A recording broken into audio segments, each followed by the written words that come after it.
intensive care unit para sa protection at coronary syndrome at heart attack matapos ang umunay hypoglycemic episode nito noong ng araw ng mag-testify ito sa impeachment court.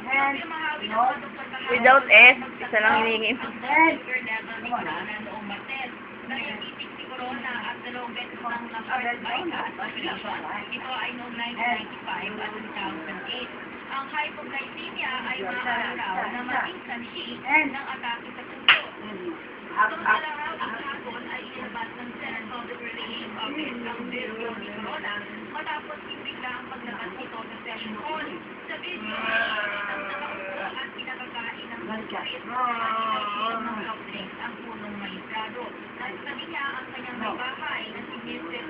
Christina Corona. Ang 48-hour observation period ni kay Corona ay natadal hanggang madaling araw ng Biyernes.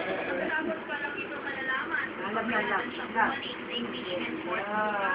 Kahapon ay sinabi ng kanyang abogado na si retired Justice Rafi Cuevas na willing ang punong maestrado na ituloy ang kanyang direct at cross-examination. Hawi hanggang bukas na lang hihintayin ng impeachment court si Corona. Sa Lunes ay inaasahang ibababa na ang kaso sa nagkakasal ng Chief Justice. At yan ang inas mula dito sa Pasig na Safe House. Maraming salamat. Lea.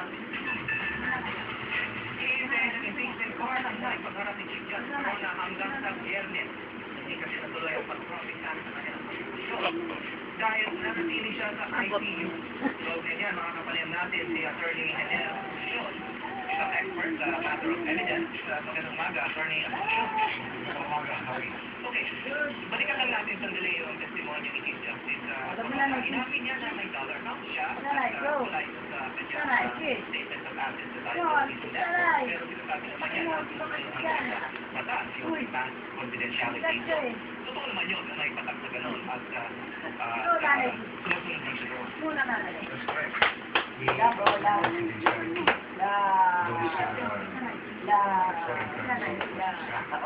Depression niya, sabi niya, I have only $4 account.